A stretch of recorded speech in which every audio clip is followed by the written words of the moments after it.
When the mustard yellow bus appeared at the top of the hill, 11-year-old Millie Nakakura felt her heart triple, no, quadruple, in beats per minute. It was like watching the sun rise on the horizon, signaling a new day. And today, everything seemed new. She had a new haircut, bangs in a bob, which had only sort of turned out like the photo Millie had shown her mom.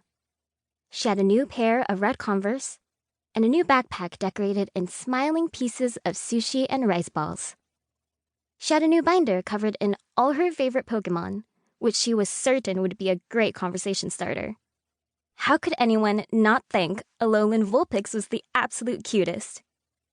She even had a new pad guard for her flute, which some might argue was exciting to absolutely nobody. But those people had never met Millie's dad.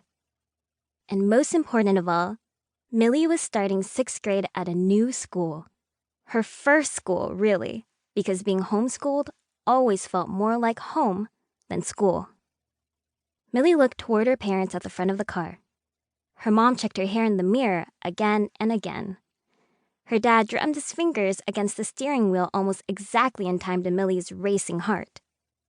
Maybe nerves were similar to sneezes, and you could pass them off to other people.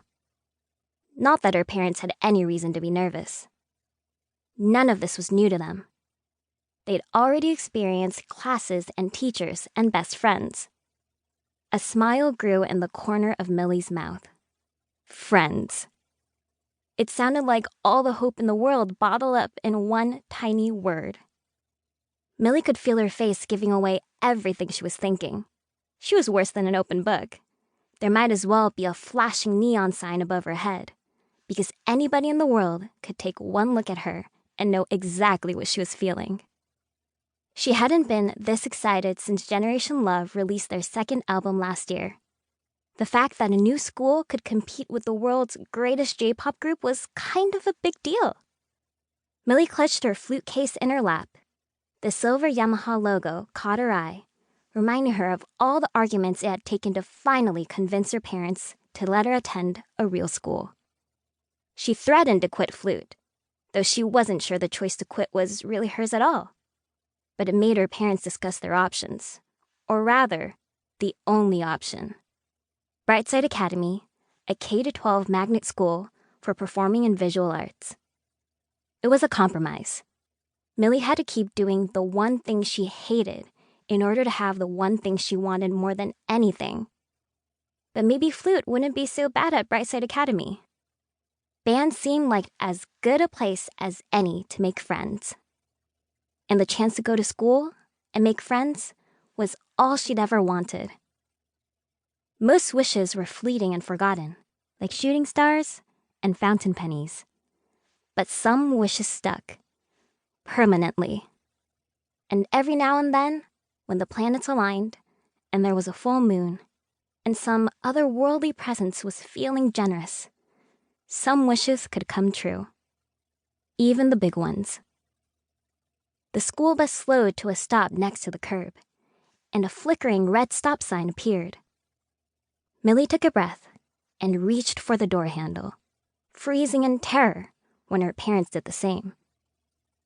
"You don't have to go with me," she said hurriedly, eyes scanning the herd of students on the nearby pavement. Emphasis on students, not parents. Her mom, Jane, turned around, confusion swarming her hazel eyes. "We just want to say hello to the bus driver. I think it's important to know who's driving our 11-year-old daughter to school every morning." "But parents don't do that," Millie blurted out. She could see the way her mom was moving closer to the door, like she had already made up her mind. Millie begged every star, penny, and four-leaf clover in the world not to let her parents get out of the car. Because this was her new beginning, she wanted it to be perfect. Perfect did not involve her parents walking her to the school bus like she was a toddler who couldn't go anywhere without having her hand held. They'd already insisted on driving her to the bus stop so she didn't have to walk nearly a mile on her own. Wasn't that enough? Millie's mom frowned. "How do you know parents don't do that?" Millie was prepared. She had to be when it came to her parents. "I Googled it." It wasn't a lie. Millie Googled everything. Not knowing things made her anxious, and if there was ever a sliver of hope she could win an argument against her parents, she needed to be a walking Wikipedia page.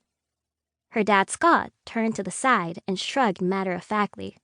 Well, if she says she Googled it. Jane looked back at him with a raised brow. They were having a silent debate.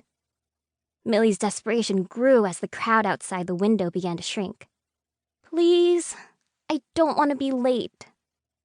Finally, a sigh. Her mother's fingers drifted away from the handle. Okay, fine, Jane said. But call us if there are any problems at all. Scott looked over his shoulder. No cell phones in class. Jane eyed him testily. Unless there's an emergency. If there's an emergency, the school will call us. Besides, you said problems. She's starting school, not a job on an oil rig. He turned around. Don't call us unless you have to, and do not answer your mother if she texts you during school hours. Unless it's an emergency, Jane mouthed with a small smile. Millie nodded too many times. Bye, Mom. Bye, Dad. She threw herself from the car and bolted for the dwindling line at the parked school bus.